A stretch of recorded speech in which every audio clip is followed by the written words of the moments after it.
This is the Astros Postcast, your instant game reaction for the Houston Astros, part of the Locked On Podcast Network, your team every day.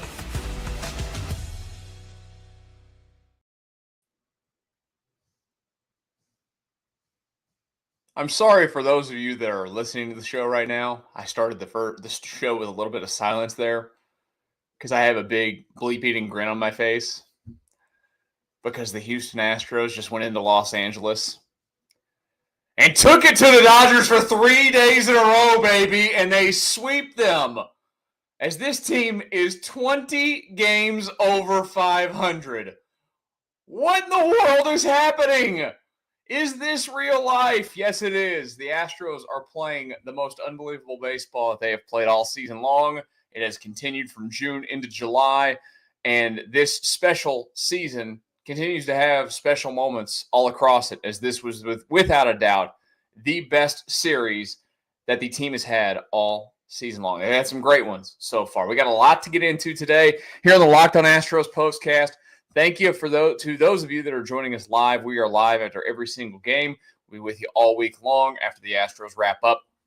And when they come back home to look to extend above 500 even more, as they are already, like I mentioned, 20 games over 500 now with the victory today. Man, what a weekend. I mean, just as good as it gets. You just, you feel awful. You feel just so terrible for the city of Los Angeles and the Dodgers fans. As I was listening to the radio broadcast, I watched the game on MLB TV and I flip it to the radio broadcast just because I love Robert Ford and Steve Sparks, having known them forever and working alongside those guys for a lot of stuff. They're really great guys. And when Altuve hit the home run there at the end of the game, and he goes, "Boo more!" Yeah, boo more, you dumbs. Oh, today's episode is brought to you by Monarch Money. Take control of your finances with Monarch Money. Use code LOCKEDONMLB at monarchmoney.com for 50% off your first year. So, what is the number one thing that we're coming out of this one talking about? This is what you'll be talking about. There's a lot of great things. It could be Ryan Gusto. It could be contributions from a guy like Zach Short, or Taylor Trammell coming off of the bench and making a nice defensive play in a spot where the Dodgers got a couple of guys on there late in the eighth. I think there's a number of things that you could go through. The number one thing that you are talking about, clearly, is that the Astros just went into Los Angeles. And not only did they play well and win all 3 games, they really felt like they just sucked the life out of the Dodgers in that series. I mean, obviously, putting up 18 runs in game 1 of this series was absolutely massive. Following that up with a come from behind, not a huge deficit, but coming from behind, getting a big inning yesterday, and then playing add-on. And then today, this is one of those games today that you felt like was set up for an offensive showdown between both teams. Both teams using young pitchers. Gusto's been a little up and down at times. And you just kind of thought, day game, ball's going to fly. All right, it might be one of those days where whoever scores the most wins. Well, whoever scores the most wins. But you know what I mean? Like a high-scoring, whoever just goes off the most is going to win that game today. And it wasn't that. The Astros, basically, I know that they were a little bit slow to getting their own runs today, but they just kind of sucked the will out of the Dodgers again. It goes to Ryan Gusto. It goes out there and tosses 6 spectacular innings. And we're talking about going through that lineup multiple times. A lineup that's got Shohei Ohtani at the top, who was 1 for 11 in the series against the Astros. Freddie Freeman was awful in the series against the Astros. The only guy that did anything was Betts. And they were able to get him, locked in today. The Astros pitching was overall. In the big spots, I should say, because I think he still had, what did he have? He had 2 hits. Freeman had 1. But still, those guys weren't, Freeman and Ohtani were not factors in this series. And the rest of that Dodgers lineup, you can just go look at it. It's not a great Dodgers lineup by any means. They're not a world beater team. They've got a lot of flaws on that roster. And this weekend probably made their front office go, uh-oh, we got to figure some things out. It's always hard. We know that from watching the Astros do it a couple of times. It's always hard to be the team that's, the champion the next year and to keep that kind of intensity and do it all the next season. But the Astros, I thought, exposed them all weekend in their flaws in their game. And then the end of the game stuff today. I have admittedly crushed Christian Walker all season, and rightfully so. Christian Walker overall this year has been horrible for the Astros. Man, was he not horrible on this road trip. He was spectacular. He was a huge key to the Astros. They just went on the road. Now, I know that they played Colorado for 3 games to start it. Think about that. The only game they lost in this series was a day game to end the series against the Rockies. They lost to the Rockies. Swept the Dodgers. Baseball is a weird sport. But Christian Walker was unbelievable on this road trip overall. And he did it again today late. This is only hit in the game. But he gets the spark going. Hits a big opposite field home run. Dave Roberts goes to his lefties in his bullpen. Backfires on him. I'm telling you, it shows you when the Astros can force other teams to throw their lefties, which is something that was really part of the struggles of the early portions of this season, is that the Astros did not see lefties at all. Now that they've got a few more lefties coming into the lineup more often, it's forcing teams to have to use left-handed pitchers. And the Astros right-handed hitters at times get at-bats against lefties, and then they go out there and they produce against those lefties. And that's exactly what happened again today. Christian Walker, huge swing to right field, followed up by Yainer Diaz, 2 days in a row for him. And we've talked a lot about it. This team right now without Jeremy Pena, who, by the way, doesn't sound like he's going to be coming back before the All-Star break. It's not completely ruled out, according to Dana Brown, but it doesn't sound like it's happening. He, by the way, was one of 3 Astros that was named to the All-Star game today. Hader, Pena, and who the heck else am I forgetting? Hader, Pena, and Hunter Brown. I was thinking, I had Fromber on the brain because Fromber didn't make it, and I thought Fromber was going to make it. The Astros would have 4, but he did not make it. But the Astros need Christian Walker. They need Yainer Diaz to be great. And that's what they got out of them in this series.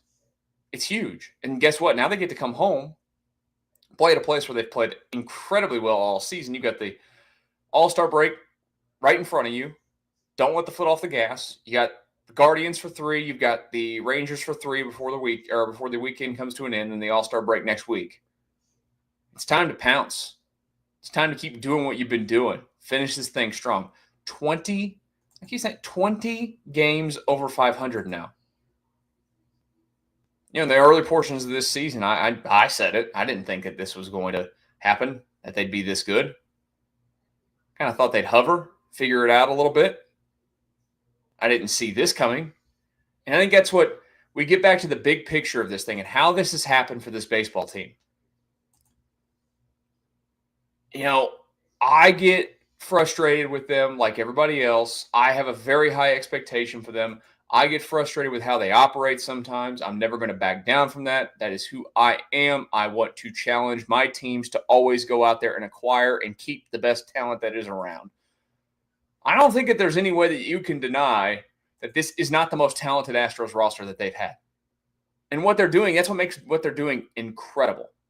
And they're playing a lot of guys. No offense to Zach Short. This is a 30-year-old career minor leaguer. No offense to Cooper Hummel. Same scenario. Taylor Trammell is a former high draft pick, highly touted prospect, but has gone through multiple organizations now and has never panned out. And here the Astros are winning every day. And not only are they winning, these guys come in, and Zach Short has a 3-hit day today. Zach Short has a big weekend. Who is Zach Short? You don't know who's – the guy's barely been hitting for AAA Sugarland this year. It's unbelievable. You get contributions there. You get a big defensive play out of one of them there. And that all gets back to, through all the things that we like to talk about with this baseball team, the number one reason why they continue to do it, and it started in the Luno era when they hired A.J. Hinch. A.J. Hinch set the groundwork of the culture. Set that groundwork. If you're going to work we're going to win, we're going to be confident, and it's never going to change. That has never changed throughout this entire era of Astros baseball. It went from Hinch, it went to Dusty Baker, and now it's with Joe Espada. And they continue to operate that way, and they play that way on a daily basis. And when you have these guys come in that are in this clubhouse that, are down there at the minor league system, look, when you come up, you're expected to do something. And you're seeing them do something. It's unbelievable. And then the best thing on top of it, or on top of all of that, is that this team continues to pitch at an elite level. No team is better at developing pitching. No team is better at getting the most out of arms than this franchise. And they're doing that. I mean, again, I do this, I feel like, almost every day. If I told you months ago that the Astros would win a game today against the Dodgers back in like April, if I told you this, with Ryan Gusto starting, Bennett Sousa, and Brian King being the leverage guys to Brian Abreu, you'd be like, what the heck are you talking about, man? What are you smoking? It's exactly what happened. And all those guys are pitching because they've done something. Like I mentioned, Gusto's had a little bit of ups and downs at times this season. But he's had a lot of ups. And he's pitched really well in some big spots. And he was awesome today. He showed no fear out there on the mound. And I think that is the kind of calling card for this baseball team, is that when you look at what they do, there never appears to be fear of any situation. And look, they shouldn't be, right? They're professionals. They're getting paid a ton. They've accomplished a lot. But I'm telling you, it gets back to that culture thing.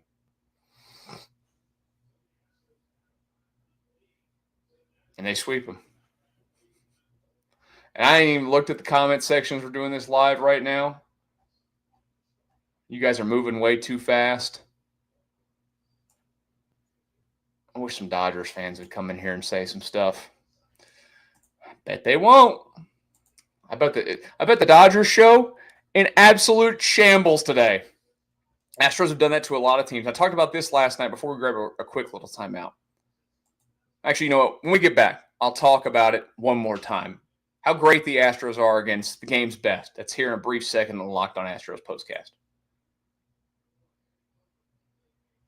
Right now, though, I need to tell you guys real quick about Monarch Money. Ever wish that managing your money felt easier? With Monarch Money, it can. Whether you're growing your savings or planning a big purchase, Monarch puts you in the driver's seat. It's like having your own personal CFO, giving you full visibility and control over your finances. Monarch Money is more than a budgeting app. It's a complete financial command center. You can track all of your accounts, investments, and spending in one place. So in addition to managing your money, you're also building wealth.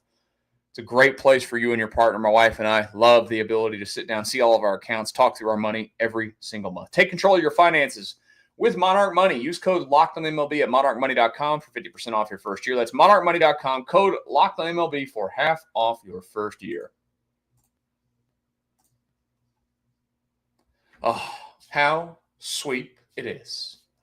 I think I got dog hair on me anyways. If you're watching this, I've got to sweep it off. Just like the Astros just swept off the Dodgers this weekend in Dodger Stadium. First time, by the way, since 2008 that the Astros have swept a series out in LA. Of course, they've gone out there fewer times in the years since then because they became an American League team in 2013. So, less opportunity, but the first time since 2008 that the Astros have done that. I bet you I could name maybe 3 players in those games. And I know, actually, I would guess Miguel Tejada played shortstop in that series. Carlos Lee was in left. I know Jeff Blum was on the team. I'll bet he played at some point in that series. 2008 Astros. Berkman was still here. Yeah. Mark Loretta. It's been a long time. Dodgers players, I don't know if I can name any. Was Andre Ethier around back then? I think it might have been too early. Casey Blake maybe at third base? I don't know. Been a while. It's nice, too, that, look, I get it. They don't like the Astros by any means. And I didn't see this the other night when it happened, and I didn't catch the social media posts about it. I'm going to be honest with you guys. I I don't frequent Twitter throughout my days anymore. I deleted it off my phone because I don't want the distractions. I got a lot of important stuff I got to do every day, and I don't want the distractions. But I didn't see Oral Hershiser put his foot in his mouth the other night when the Astros are out there putting up 18 runs on the Dodgers. And that was embarrassing for him. This is a respected, baseball voice, a guy who's been around for a long time. And look, I know 2017 happened. I find it crazy because if people like him, the people that are in the position of, swaying opinions and whatnot, it's just being ignorant. And I know that the Astros were the team that was caught because they had somebody confess it. But come on, man. You were around baseball in 2017. I was around the sport in 2017. And I'm a nobody. I was a pre- and post-game host on the radio. And I heard things left and right from people in different ballparks that I went to about stuff that's going on. Let's not be idiots here. The entire sport was littered with it and still littered with it today. I mean, hell, did we not pay attention to the Red Sox earlier this year getting accused by the Phillies with that happening? Wonder why Alex Bregman was having the best year of his career. Since, the early days. It still exists. It was always going to exist. It's never going to go away. You people don't want to know the real sides of your sports where cheating goes on constantly. I'm telling you, you don't actually want to know about it. But he was putting his foot in his mouth, Hershiser, the other night about the Astros. Oh, it sure looks like they know what's coming every time. Dude, get out of here. Get out of here. Has he looked at the Astros' offensive numbers this season? That's the craziest thing. They've done all this. Their offensive numbers are still middle of the pack all over the place. I know that their batting average is raised a ton. We've talked about that. But, they don't hit overall an unbelievable amount of home runs. They haven't scored an unbelievable amount of runs overall.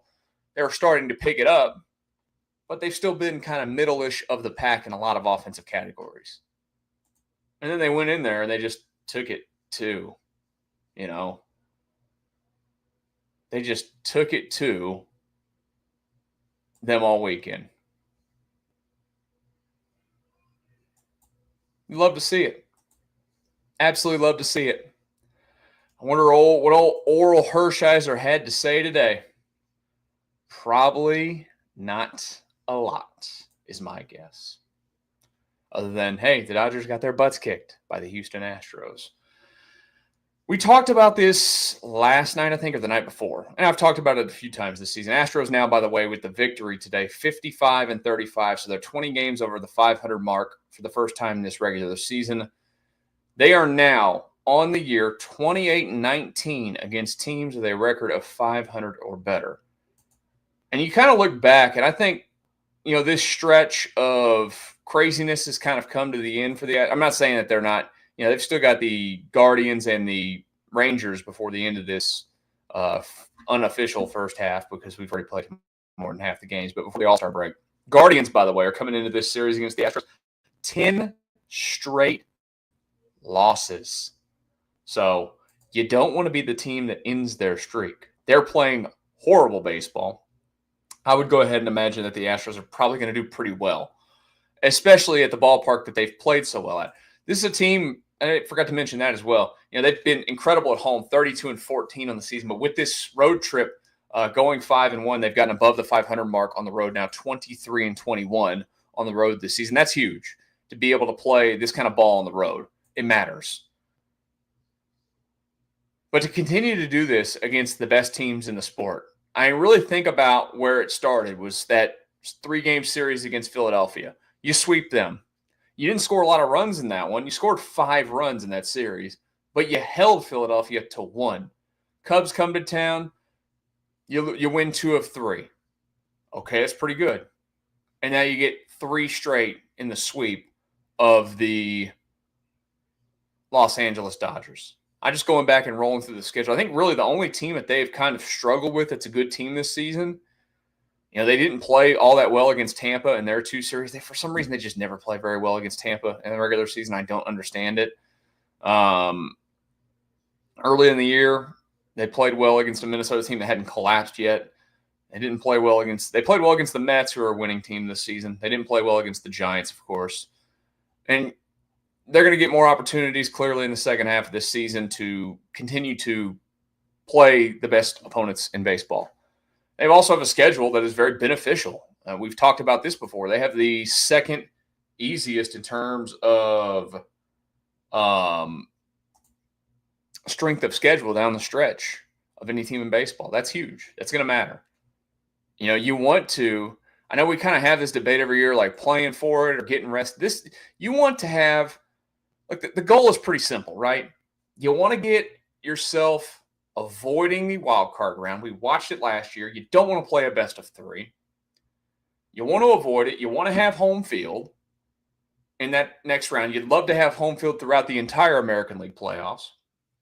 But you'd also like to line yourself up where, the back end of that month of September, maybe the games don't matter as much. Maybe you've got a huge lead and you can kind of, rest guys here and there and take a little bit off of arms here and there and all those things that matter. Long way to go to get there. But with what they're doing now, they've locked up 55 wins already before the All-Star break. They've got 6 games to go. I don't know if they're going to win 6 straight. Maybe they can go 5-1. That'd be nice. But if they go 5-1, they've got 60 wins in the bag before they go to the break. Okay, so down the stretch, they need another what? What's going to win the AL West this year? I think 90 is going to be good enough. Maybe 92. This team is far outpacing that. I don't know what their pace is at this point. It's got to be, 95 plus. Give yourself all the advantages you can at the end of the regular season. That'll be massive. Who takes home the player of the game today? This is the Locked On Player of the Game. I kind of want to cheat on this one and give it to multiple people, but I'm not. We're going to give it today to Ryan Gusto. 6 innings of 1-run ball against the Dodgers. And he did this against, like I mentioned, some of the best bats in the game in there with, Ohtani at the top, Freeman in there. Betts is a big name, even if his season has not been. Betts has always been an Astros killer, though. He had a good series this weekend. He just needed to see the Astros on the schedule, get him going a little bit. Do all that, though, against them. 6 innings of 1-run ball. So I think that's the first time I've done that. I've given it to Ryan Gusto. His 6th win of the season, by the way, for the Astros. I could have gone, of course, without Tuve again. Just love to see it. You love to see, it's been a weird season for Altuve. There are definitely signs of aging. We've talked about that this season. But he got it going on this trip, and he got it going in the place that you just love to see him get it going more than anything else. He popped another home run. For his, not as great of a season as he's had overall considering his standards. Still got 16 home runs now. Christian Walker, like we talked about earlier, Yainer Diaz, could have gone with him. Couldn't even give it to Short, who had a 3-for-3 day today. But Ryan Gusto, congratulations. Next 3 days, well, they're off tomorrow, I should say, the Astros. Then they'll play Tuesday through Thursday against the Guardians. 7:10, 7:10, 7:10 for all those. So will be typical start times for those shows. Friday, 7:10 as well when the Rangers come in. Then they've got a little bit earlier Saturday. Then, of course, the regular 1:10 on Monday. Or on Sunday, excuse me. Don't forget, as always, come right here back to this channel, specifically, the Locked On Astros page, when the games wrap up. Hit the subscribe button. I always post the lives well ahead of time. People hang out in them and chat and all that before the shows get going or during the games. You guys can do that.